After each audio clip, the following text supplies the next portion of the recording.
नमस्कार, स्वागत है आपका न्यूज स्ट्रीट पर। मैं हूं आपके साथ अनुराग सिंह। खबर विशेष आप देख रहे हैं। मध्य प्रदेश के उपचुनाव में विवादित बयानों का दौर बदस्तूर जारी है।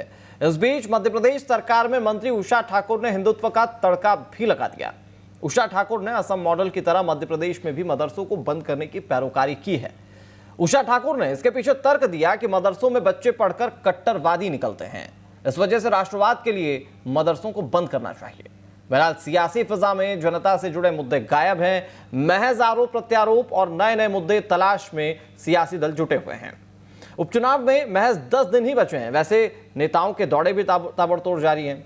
खास बात यह है कि आज बीजेपी सांसद ज्योतिरादित्य सिंधिया और पूर्व सीएम कमलनाथ एक ही विधानसभा शिवपुरी में रैली कर रहे हैं। इसी पर आज चर्चा करेंगे। हमारे खास मेहमान हमारे साथ जुड़ेंगे, लेकिन उससे पहले रिपोर्ट देखिए।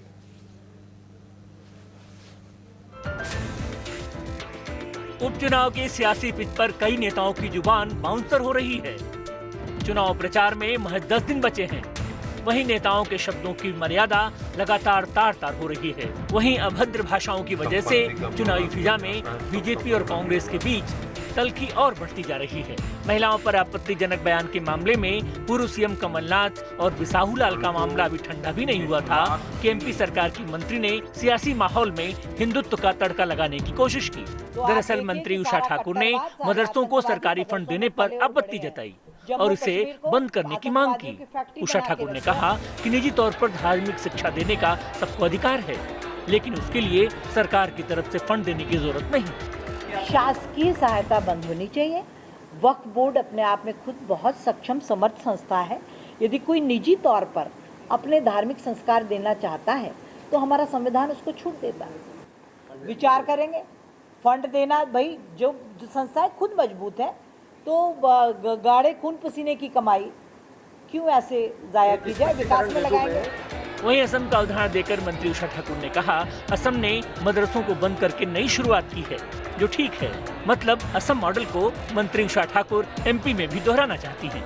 देखिए अभी असम में ये करके दिखा भी दिया, ठीक है ना, कि मदरसे बंद। राष्ट्रवाद के बाधा जो भी डालेगा, ऐसी सारी चीजें राष्ट्र हित में बंद होनी चाहिए। बहरहाल उपचुनाव प्रचार को लेकर दोनों ही दलों के नेताओं के ताबड़तोड़ दौरे चल रहे हैं। सभी जनता का मन टटोल रहे हैं कि आखिर जनता के मन में क्या है। लेकिन सवाल यही, क्या जनता के जरूरी मुद्दे इस बीच आंखों से ओझल नहीं होते जा रहे? मेरा एक और सवाल है जिसका शादीशुदा है। फिलहाल देखना होगा जनता 3 नवंबर को किसके सिर पर ताज पहनाती है। Team news street. वैसे राष्ट्रवाद के मुद्दे पर किस तरह से चुनाव लड़ा जाता है, 2019 का लोकसभा इलेक्शन आपको याद होगा, जहां राष्ट्रवाद इतना बड़ा मुद्दा था कि जनता ने बीजेपी को एक तरफा जीत दिला दी। लेकिन एक बार फिर से मध्य प्रदेश के उपचुनाव में क्या राष्ट्रवाद के मुद्दे पर बीजेपी सवार होना चाहती है या फिर इसके मायने कुछ और हैं? हमारे मेहमान हमारे साथ जुड़ गए, उनसे समझने की कोशिश करेंगे। चैतन्य भट्ट जी हमारे साथ जुड़ गए हैं, जो कि वरिष्ठ पत्रकार हैं। उनसे हम समझने की कोशिश करेंगे कि आखिर इस तरह के बयानबाजियों के मतलब क्या हैं। प्रदीप माहौर जी हमारे साथ जुड़ गए, भारतीय जनता पार्टी का पक्ष रखेंगे, और राम पांडे जी हमारे साथ जुड़ गए, जो कि प्रवक्ता है कांग्रेस पार्टी के। आप तीनों मेहमानों का बहुत बहुत स्वागत है। शुरुआत चैतन्य भट्ट जी आपसे करते हैं, क्योंकि अभी तक जो बातें हो रही थी गद्दार की हो रही थी, जो बातें हो रही थी वो दल बदल की हो रही थी, बातें किसानों की हो रही थी, तमाम दूसरे मुद्दे, बड़बोलापन अब तक नेताओं का सामने आ रहा था, अश्लील बयानबाजी सामने आ रही थी। लेकिन अचानक क्या ये पूरा चुनाव राष्ट्रवाद की तरफ घुमाने की कोशिश है? क्योंकि उषा ठाकुर जो कि कैबिनेट मंत्री है, वो ये साफ शब्दों में कह रही है कि मदरसे बंद करिए क्योंकि ये राष्ट्रवाद से जुड़ा हुआ है।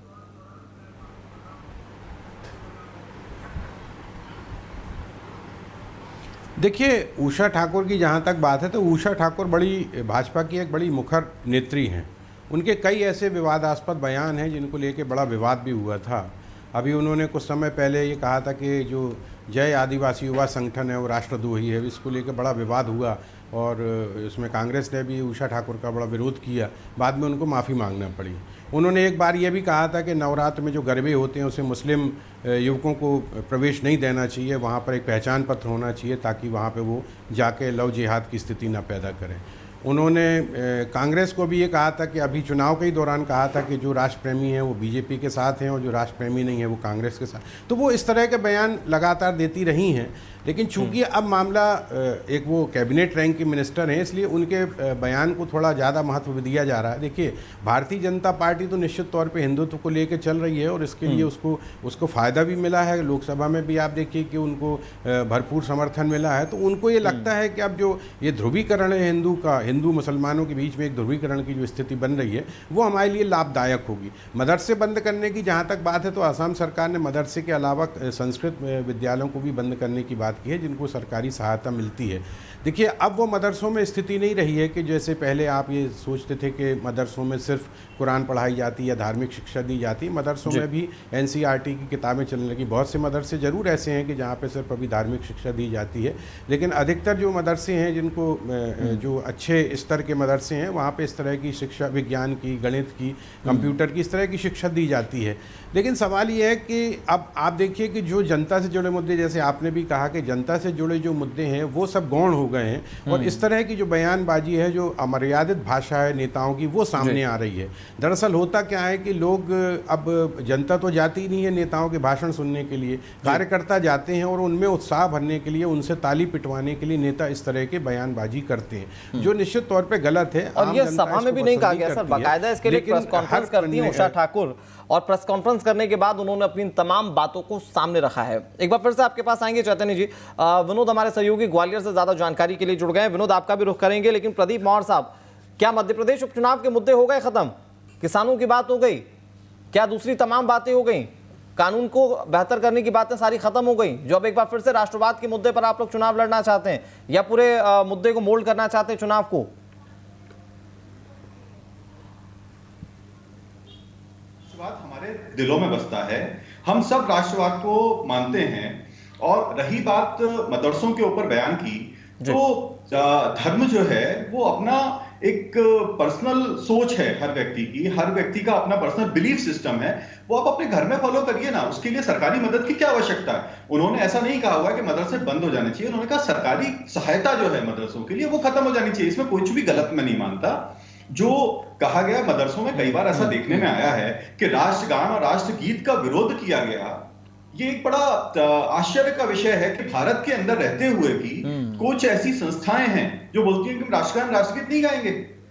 तो ये सोचने वाला विषय है कि हम जो पैसा जो पहुंचा रहे हैं, जो सरकार जो पैसा पहुंचा रही है, उसका उपयोग किस चीज के लिए हो रहा है, हम क्या बनाना चाहते हैं उनको। हमारा एक तंत्र है जिसमें जो शिक्षा का तंत्र है, जो शिक्षा प्रदान कर रहा है, उस शिक्षा के तंत्र में आइए और घर में अपने बैठ के अपना जो भी आपको कुरान पढ़नी है या कुछ भी पढ़ना है वो पढ़िए, आप उसके लिए अलग से मौलवी लगाइए, लेकिन सरकारी सहायता की क्या आवश्यकता है। ये एक विचार का विषय है, चर्चा का विषय है। देखिए ना, आप इस बात को देखिए कि 2019 के इलेक्शन में बालाकोट एयर स्ट्राइक आपको याद होगी।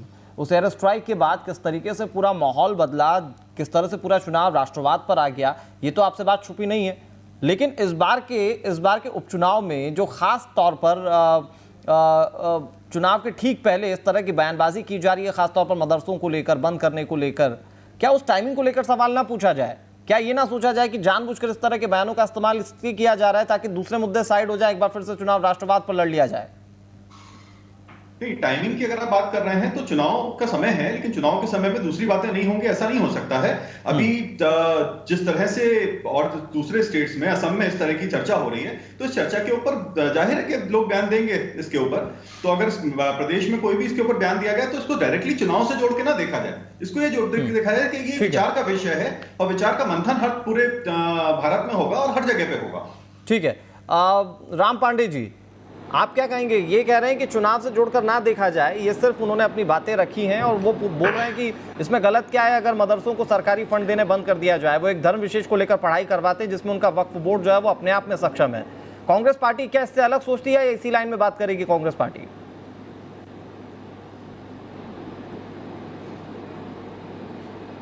देखिए, जब भी विकास से हटकर किसी मुद्दे पर बात होगी, इसका मतलब है पार्टी हार स्वीकार कर चुकी है। मध्य प्रदेश में भारतीय जनता पार्टी विकास के मुद्दे पर बात नहीं करना चाहती है कि उन्होंने क्या विकास किया और हमने क्या 11 महीने में हमने क्या विकास किया और इन्होंने 15 साल में क्या विकास किया। ये सारी फालतू की चीजें इसमें लेकर आ रही है और ये राष्ट्रवाद के नाम पर इन्होंने राष्ट्र को चौपट कर दिया, धर्म के नाम पर इन्होंने धर्म को चौपट कर दिया। आप देखिए जीडीपी कहाँ आ गई है और ये राष्ट्रवाद की बात करते हैं। जहां तक मैं धर्म की बात करूं तो आप देखिए लक्ष्मी जी हमारी नाराज चल रही हैं, ठीक है, राम जी नाराज चल रहे हैं, राम राज्य आ नहीं पा रहा है। और आप सबसे बड़ी बात देखिए कि कोरोना काल में ना तो इनको राम को भगवान के प्रति आस्था रही, सबसे पहले इन्होंने मंदिर बंद किए। 6 महीने मंदिर बंद क्यों रखे? यदि आपको भगवान के प्रति आस्था थी, भगवान में विश्वास था, तो कम से कम मंदिर तो बंद नहीं रखना चाहिए थे। इसलिए इनको भगवान के ऊपर बिल्कुल विश्वास नहीं है, धर्म के ऊपर कोई विश्वास नहीं है। धर्म क्या सिखाता है हमें? आपस में प्रेम करना, दूसरे का सुख चाहना, बड़ा दिल रखना। धर्म हमें नफरत करना नहीं सिखाता है। धर्म हमें ये नहीं सिखाता है कि 35 करोड़ में विधायक खरीद दो। अगर बातें आपको सिर्फ राजनीतिक करनी है तो फिर कैसे बात चल पाएगी? सुनिए ना राम पांडे जी, राम पांडे जी, हत्या करो तो मुझे एक लाइन में जवाब दीजिए सर, मुझे एक बात में जवाब दीजिए। के नाम पर मुंह चलाते हैं, केवल धर्म और राष्ट्र के नाम पर मुंह चलाते हैं। ये 100 रुपए का बिजली बिल हमने दिया, 100 रुपए में 100 यूनिट बिजली दी, मिलावटखोरों पर राम पांडे जी सुनिए ना, गौशालाएं हमने बनाई। आप अपनी बात कह चुके, राम पांडे जी सुनिए ना, आप अपनी बात कह चुके। अब बताइए, मेरी एक फाइनल बात सुन लीजिए, एक फाइनल बात सुन लीजिए, please please please please please please एक बात सुन लीजिए मेरी। गौ माता को हम पूजते हैं, गौ माता के लिए हमने 1 रुपए 60 पैसे से 20 रुपए प्रतिदिन हमने चारा दिया उसको। और इन्होंने शिवराज सरकार ने आते ही 20 रुपए से 1 रुपए 60 पैसे गौ माता के लिए कर दिए। ये गौ माता के नहीं हो सकते, ये माँ के नहीं हो सकते, ये धर्म के नहीं हो सकते, ये राष्ट्र के नहीं हो सकते। ये केवल मुद्दों को भटकाने के लिए केवल मुंह चला सकते। ठीक कह लिया आपने अपनी बात। सुनिए सर, 2 बातें हैं। पहली बात तो ये कि ये आपका पॉलिटिकल मंच नहीं है जिसमें आप जो चाहेंगे जैसे चाहेंगे वैसे बोल देंगे। दूसरी बात ये सर, मुद्दा दूसरा है ना, मुद्दा मदरसों को लेकर है ना सर। मैंने आपसे सवाल पूछा कि क्या कांग्रेस पार्टी की लाइन है, क्या सरकारी फंडिंग जो है वो मदरसों में रोक देनी चाहिए? क्योंकि उषा ठाकुर ये कह रही है कि जो वक्फ बोर्ड है वो अपने आप में इतना सक्षम है कि वो फंड दे सके, अपने धर्म की पढ़ाई करवा सके। तो कांग्रेस पार्टी क्या सोच रही है? ऐसा होना चाहिए, नहीं होना चाहिए? सवाल सीधा सा था सर। उषा ठाकुर जी मंत्री हैं, उनको इतना ज्ञान नहीं है कि 15 साल से शिवराज सरकार है और 6 साल से मोदी सरकार है। ये क्या जरूरत है बकवास करने की? जो डिसीजन लेना है लो। 15 साल से क्यों नहीं डिसीजन लिया? 6 साल से क्यों नहीं लिया? अभी चुनाव है तो ये फालतू की बातें कर रही हैं। किसने मना किया था? 15 से क्यों आपने इसको कंटिन्यू किया? 6 साल मोदी सरकार ने क्यों कंटिन्यू किया? और 3 तारीख को जब मतदान हो जाएगा फिर इनका मुंह बंद हो जाएगा, कोई बात नहीं करेंगे। मतलब ये जो विकास का मुद्दा है, मतलब अगर वो ऐसा कर दें, यानी बीजेपी ऐसा कर दे पूरे देश भर में, तो कांग्रेस पार्टी को कोई आपत्ति नहीं होगी। 15 साल से क्यों? राम पांडे जी आप यही कहना चाह रहे हैं? मैं पूछ रहा हूं 15 साल पहले इन्होंने क्यों नहीं डिसीजन लिया था? आज ही क्यों बात की जा रही है जब 3 तारीख को मतदान है? मतलब कांग्रेस पार्टी साथ है ना। आप ये बीजेपी फैसला कर ले पूरे देश भर के लिए कि मदरसों की सरकारी फंडिंग बंद हो जाए तो कांग्रेस पार्टी सवाल नहीं पूछेगी, यही कहना चाह रहे हैं? कांग्रेस पार्टी साफ है, सोच और नियत अच्छी होनी चाहिए। हाँ। हर धर्म के प्रति हमारी सोच और नियत अच्छी होनी चाहिए, हमारे विचार अच्छे होने चाहिए। यदि कहीं कोई कमी है तो उसको दुरुस्त किया जाना चाहिए। हमें किसी को हमें दूसरे धर्म को नफरत की नजर से नहीं देखना चाहिए। हिंदू धर्म हमें सिखाता है दूसरों को भी प्यार दो, दूसरों को भी सम्मान दो, दूसरों के धर्म का आदर करो। यही हमारा हिंदू धर्म सिखाता है, हमें नफरत करना नहीं सिखाता है। और फंडिंग बंद हो जाएगी तो सर नफरत कैसे फैलेगी? 6 साल नहीं, सरकारी फंडिंग बंद हो जाएगी तो नफरत कैसे फैलेगी? कांग्रेस की कोई थ्योरी है क्या इसके पीछे? फंडिंग बंद हो गई तो नफरत कैसे फैलेगी? पहले भी उषा ठाकुर मंत्री रह चुकी है, पहले क्यों नहीं डिसीजन लिया? मैं ये पूछ रहा हूँ। तो सर आप टाइमिंग को लेकर सवाल पूछे ना, फिर धर्म से नफरत फैलेगी, ये होगा वो होगा। सर उससे तो कोई बात नहीं होगी ना सर। बात कर रही है उससे आप एक धर्म विशेष के करीबी होने का ढोंग कर सकते हैं, दिख सकते हैं वैसा, लेकिन उससे आगे बात नहीं बन पाएगी ना सर। आपकी लाइन क्लियर नहीं हो रही है ना। कोरोना काल में मंदिर बंद क्यों किए? कोरोना काल में मंदिर बंद क्यों किए? गौ माता को 20 रुपए का जो दिया जा रहा था वो 1 रुपए 60 पैसे क्यों किया? सर कोरोना काल में सब कुछ बंद था, अकेला मंदिर बंद नहीं था। आपको मंदिर का मुद्दा उठाना है तो वो बात अलग है। विनोद अगर इस बार के चुनाव को देखें, सिर्फ ग्वालियर चंबल का इलाका ही नहीं बल्कि पूरे मध्य प्रदेश के 28 सीटों को देखें, तो आपको क्या लगता है, क्या राष्ट्रवाद का मुद्दा जिसे छेड़ने की कोशिश बीजेपी कर रही है वो कारगर साबित होगा इस बार के उपचुनाव में? क्योंकि 2019 में तो ये खूब चला बीजेपी के लिए, इस बार के उपचुनाव में क्या इंपैक्ट? विनोद से सवाल है। राम जी, राष्ट्र को तो इन्होंने चौपट कर दिया, पूरे देश को बेरोजगार जवाब दीजिए। सैकड़ों किसानों रोज आत्महत्या कर रहे हैं, तो राष्ट्र देखिए अनुराग, मैं बता दूं राम पांडे जी थोड़ा सा विश्राम कर लीजिए 2 मिनट। राम जी थोड़ा सा आराम कर लीजिए। राम जी आराम कर लीजिए। आराम कर लीजिए राम जी थोड़ा सा। राम ठीक है। पांडे जी। जी जी जी विनोद जवाब दीजिए। हाँ, मैं ये बताना चाह रहा हूँ अनुराग कि केवल ये चुनाव नहीं बल्कि पिछले और भी चुनाव देखे हैं, भारतीय जनता पार्टी राष्ट्रवाद का मुद्दा लेकर आती है। इस चुनाव में भी हम बात करें तो 3 दिन पहले जब केंद्रीय मंत्री नरेंद्र सिंह तोमर की एक सभा में हमने कवर किया था तो उन्होंने खुलकर राष्ट्रवाद का मुद्दा रखा था और उन्होंने मुरैना ज़िले में, जहां वो संसदीय क्षेत्र है उनका, वहां कहा था कि मनमोहन सिंह के समय, जब मनमोहन सिंह जी देश के प्रधानमंत्री थे, उस समय आतंकवाद की क्या स्थिति थी और वो चुप रहते थे, और आज देखिए आतंकवाद देश में नहीं है। तो देश की सुरक्षा किसके हाथों में है और देश किसके हाथों में सुरक्षित रहेगा, ये नारा उन्होंने वहां दिया था। तो राष्ट्रवाद का लगातार मुद्दा अब शुरू हो गया है। इस विधानसभा के उपचुनाव में हमने देखा है केंद्र सरकार की योजनाओं से लेकर आतंकवाद और राष्ट्रवाद की लगातार बात की जा रही है। यानी भारतीय जनता पार्टी इस चुनाव को कहीं से भी छोड़ना नहीं चाहती है, चाहे वो केंद्र की योजना हो या राष्ट्रवाद का नारा हो या मध्य प्रदेश राज्य की योजनाएं हो। कहीं ना कहीं मोदी जी इनके बीच में रहे हैं और अभी भी रह रहे हैं। प्रधानमंत्री जी के नाम पर ये चुनाव राष्ट्र के नाम पर लड़ा जा रहा है, यहाँ भी राष्ट्रवाद का नारा दिया जा रहा है। ठीक है, ये कहा जा सकता है विनोद, ये फॉर्मूला पहले चल चुका है, तो हो सकता है कि भारतीय जनता पार्टी कोई रिस्क ना लेना चाह रही हो और जब मुद्दे भटकते हुए नजर आ रहे तो एक बार फिर से चुनाव को हो सकता है कि मोल्ड करने की कोशिश हो। हालांकि इसके पीछे सिर्फ एक सोच भर है महज, असल क्या है वो जनता बेहतर तरीके से समझ सकती है, बीजेपी कांग्रेस अच्छे तरीके से जानते हैं। लेकिन अपने दर्शकों को दिखा देते हैं कि जब उषा ठाकुर के इसी बयान को लेकर नरोत्तम मिश्रा से सवाल करने की कोशिश की गई, सवाल पूछा भी गया, तो वो किस तरह से बचते हुए नजर आए। देखिए सर, उषा ठाकुर ने मदरसे को लेकर मदरसों में अनुदान ना दिया जाए। सर क्या असम की तरफ जैसे हुआ था वैसे ही ये जा रहा है मामला पूरा? नहीं, असम की तरह की सूचनाएं अगर आएंगी तो उस पर विचार होगा। बयान में उषा ठाकुर ने उसी पर कहा है मैंने उसी पे कहा। ये बचने की जरूरत क्यों आन पड़ी नरोत्तम मिश्रा को, जरा उषा ठाकुर का वो बयान सुनिए जो उन्होंने मदरसे को लेकर दिया है। देखिए अभी असम में ये करके दिखा भी दिया, ठीक है ना, कि मदरसे बंद। राष्ट्रवाद के बाधा जो भी डालेगा, ऐसी सारी चीजें राष्ट्र हित में बंद होनी चाहिए। शासकीय सहायता बंद होनी चाहिए। वक्फ बोर्ड अपने आप में खुद बहुत सक्षम समर्थ संस्था है। यदि कोई निजी तौर पर अपने धार्मिक संस्कार देना चाहता है तो हमारा संविधान उसको छूट देता है। विचार करेंगे फंड देना, भाई जो संस्थाएं खुद मजबूत है तो गाढ़े खून पसीने की कमाई क्यों ऐसे जाया की जाए, विकास में लगाएंगे। उषा ठाकुर ने एक बड़ी बात कही, उन्होंने कहा कि जो राष्ट्रवाद में बाधा है उसे बंद करना चाहिए। हालांकि बाद में उन्होंने कहा कि फंड देना बंद करना चाहिए। चैतन्य जी मैं आपके पास आऊं, लेकिन उससे पहले बहुत जल्दी से प्रदीप माहौर साहब, राष्ट्रवाद में बाधा मदरसे कैसे? देखिए पहले तो राष्ट्रवाद का मुद्दे की बार बार बात हो रही थी जी। राष्ट्रवाद जो है वो जितनी भी हमारी जनता है ये राष्ट्र के लिए ही, राष्ट्र की उन्नति के लिए ही वोट देती है और चुनाव में जाती है। राष्ट्रवाद हमेशा मुद्दा रहता है। राष्ट्रवाद एक मुद्दा क्यों बनाया गया? नहीं सर, सुनिए आपकी बात का ये जवाब है प्रदीप माहौर जी। राष्ट्रवाद तो मुद्दा है, इनबिल्ट मुद्दा है सर, वो तो उसको तो आप, वो तो खून में ना सर, उसको आप बाहर से कहां से लाइएगा? तो उसे खून में रहने दीजिए। जो जमीनी स्तर पर मुद्दे हैं, बिजली, पानी, सड़क, सुरक्षा, कानून व्यवस्था, इन तमाम मुद्दों की बात कीजिए ना सर, प्रत्यक्ष तौर पर। उन सारे मुद्दों की भी बात होती है। मैं इसके ऊपर एक बड़ा जवाब देना चाहता हूं, क्योंकि बार बार इस तरह की चर्चा हो रही है।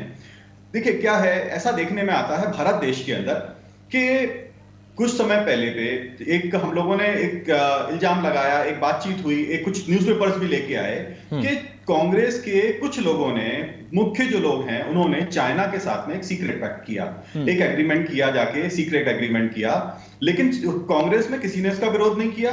दूसरा, पीडीपी और नेशनल कॉन्फ्रेंस एक तरफ वो बोलते हैं हम चाइना से सपोर्ट ले लेंगे, उनके साथ खड़ा कौन है? कांग्रेस खड़ा हुआ है, उनके साथ में कांग्रेस पार्टी खड़ी हुई है। मुझे तो ये समझ में नहीं आता, जितने भी लोग कांग्रेस में इसी वक्त में आप भी खड़े थे पीडीपी के साथ सर।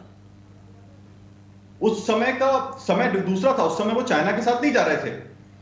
वो विषय जो है उसको भी मैं समझा सकता हूं। आपके साथ थे तो राष्ट्रवाद हो गए, आपके खिलाफ हो गए तो राष्ट्रद्रोही हो गए, ऐसा था क्या?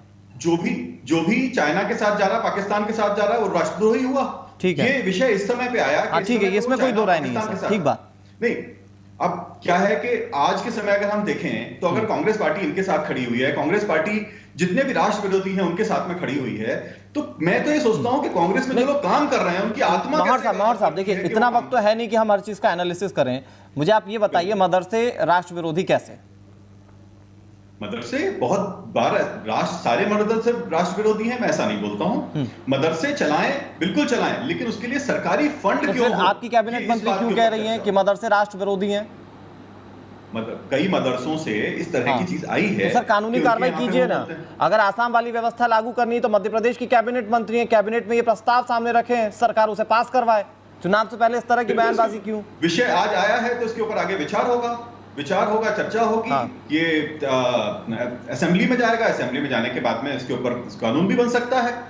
और मैं तो ये पूरी तरीके से मानता हूं, उसके पूरे पक्ष में हूं कि सरकारी सहायता धार्मिक आयोजनों के लिए नहीं होनी चाहिए। हिंदुओं के जो मंदिर हैं उनमें कई जगह पे ऐसा है कि वो सरकार मैनेज करती है, उसका पूरा फंड जो है सरकार के पास जाता है, और यहाँ पे क्या है कि मदरसों को अलग से एड दी जाती है। ऐसा क्यों? ठीक है, तो सर आप वो फिर यही राम पांडे भी तो सवाल पूछने ना सर कि पिछले 6 सालों से आप सत्ता में, मध्य प्रदेश में 15 साल से हैं, तो फिर अभी तक की व्यवस्था क्यों नहीं बदल दी गई? सवाल आज ये विषय उठा है, असम में आज ये विषय उठा है। ठीक है, और ये तो असम का अनुसरण आप कीजिए। ठीक है सर, तो देखेंगे कि क्या व्यवस्थाएं और बदलती हैं। लेकिन चैतन्य भट्ट साहब, क्या मुद्दा उतना ही आसान या फिर जो उषा ठाकुर ने कहा वो उतना ही सीधा सपाट है जितना बीजेपी के प्रवक्ता बताने की कोशिश कर रहे हैं, या इसके पीछे की राजनीति कुछ दूसरी हो सकती है?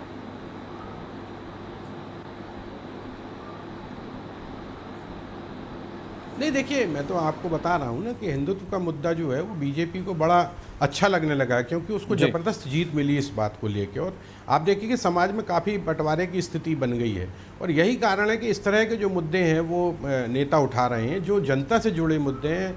आप उद्योग के बारे में बात नहीं करते, आप रोजगार के बारे में बात नहीं करते, आप किसान के बारे में बात नहीं करते, आप युवाओं की शिक्षा के बारे में बात नहीं करते। इस तरह के बेवजह के मुद्दे उलझा के लोगों को आप अपने पक्ष में लाने की कोशिश करते हैं। मुझे लगता है कि मध्य प्रदेश में कितनी बार उद्योगों के लिए आयोजन हुए, लेकिन आज भी देखिए कि आप जबलपुर हो, भोपाल हो, इंदौर को अगर छोड़ दें, ग्वालियर हो, तो ये बुढ़े और रिटायर्ड लोगों के शहर बन के रह गए, क्योंकि यहाँ बच्चों के लिए कोई उद्योग नहीं है, कोई बड़ी बड़ी कंपनीज नहीं आने के लिए तैयार है। तो इस तरह के जो मुद्दे हैं, जो नौकरी से संबंधित हैं, बेरोजगारी से संबंधित हैं, उन मुद्दों को ना उठा के, इस तरह के भावनात्मक मुद्दों को उठा के ये पार्टियाँ जो हैं वो अपने अपने स्तर पर जीतने की कोशिश करती हैं। और मुझे लगता है कि बीजेपी को इस बात से लाभ मिलता है, इसका पुराना भी इतिहास है, इसलिए मुझे लगता है कि ये मुद्दा इस दौरान उठाया गया, विशेषकर प्रेस कॉन्फ्रेंस करके, क्योंकि अभी ऐसी कोई ज़रूरत नहीं थी इस मुद्दे के उठाने। वो दूसरी बात, जहाँ तक मदरसे की बात है, तो हर मदरसे में ऐसा नहीं कि आतंकवादी पैदा हो रहे हैं। बिल्कुल, अब्दुल कलाम आज़ाद भी इसमें पढ़े हुए हैं, मदरसे में पढ़े हुए हैं, तो ऐसा नहीं है, हर जगह पर इस तरह के लोग होते हैं। पैरेलल हम एक विंडो बनाकर चला रहे हैं, वो विंडो में साफ तौर पर दर्शक भी देख पा रहे होंगे कि अब तक कितने ऐसे बड़े अधिकारी हैं जो मदरसों से पढ़े हुए हैं और आज उच्च स्थान पर बैठे हुए हैं। उसका शायद नाम लेने की जरूरत नहीं है। लेकिन राम पांडे साहब, अगर मैं आपके पॉलिटिकल एनालिसिस के तौर पर आपसे समझूं, तो क्या ये प्लान्ड तरीका है? क्योंकि उषा ठाकुर हिंदूवादी छवि वाली नेता भी रही हैं, वो बार बार इस तरह के बयान भी देती रही हैं, जिसको लेकर बवाल भी अच्छा खासा मचता रहा है, और चुनावों में बयान किस तरह से रुख बदलते रहे ये भी पता रहा है। तो क्या ये प्लान्ड लगता है आपको कि ये जानबूझकर इसी समय पर इसे बोला गया?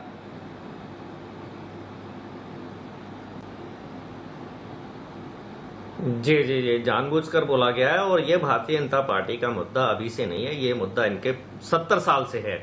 और इनकी सरकार आती है तब भी ये बोलते हैं कि हम ऐसा करेंगे, लेकिन ये करते नहीं है। 3 तारीख के बाद भी ये कुछ नहीं करेंगे। और यदि कहीं कुछ गलत होता है किसी शिक्षण संस्थान में, वो तो सरकार को कार्रवाई करनी चाहिए, ये कार्रवाई नहीं करते हैं। यदि किसी मदरसे में गलत होता है, आज आप बताइए, बहुत आखिर में विनोद, बहुत आखिर में मैं आपसे समझने की कोशिश करूं कि क्या बीजेपी खुलकर समर्थन कर सकती है उषा ठाकुर का? क्योंकि जो नरोत्तम मिश्रा से सवाल पूछा गया तो वो बचते हुए नजर आए, और चुनाव का मौका है, वोट सबसे लेना है। बीजेपी का स्टैंड आने वाले समय में क्या हो सकता है इस मुद्दे पर?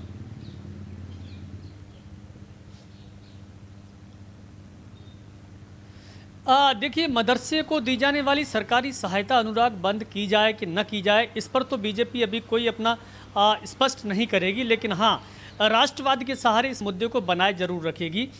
यानी बीजेपी इस चुनाव में कहीं ना कहीं राष्ट्रवाद के आधार पर अपनी जीत की उम्मीद लगा रही है, लेकिन ये भी सोच रही है कि कहीं भी कोई भी तबका नाराज नहीं होना चाहिए। इसीलिए किसी चीज़ को बंद करने की बजाय उसको लटकाए रखना और उस पर अपना जवाब स्पष्ट नहीं करना, लेकिन राष्ट्रवाद का नारा बनाए रखना, ये जरूर लग रहा है कि इस चुनाव में बीजेपी को उम्मीद की किरण दिखाई दे रही है। ठीक है, बहुत शुक्रिया चैतन्य भट्ट जी, प्रदीप मोहर साहब, राम पांडे जी और विनोद, आपका हमारे साथ जुड़ने के लिए, उस पूरी चर्चा में शामिल होने के लिए। सवाल वही बरकरार है कि ठीक है, आप कैबिनेट की मंत्री हैं और अगर आप ऐसा चाहती हैं तो कैबिनेट में इन बातों को रखिए और इस फैसले को लागू कीजिए, लेकिन चुनाव से पहले बाकायदा प्रेस कॉन्फ्रेंस करते हुए इन बातों को रखना क्या चुनाव के रुख को मोड़ने की कोशिश थी राष्ट्रवाद की तरफ? ये भी अपने आप में एक बड़ा सवाल है। रुकना एक बहुत छोटे से ब्रेक के लिए, ब्रेक के उस पार भी खबरें न्यूज स्ट्रीट पर लगातार जारी हैं।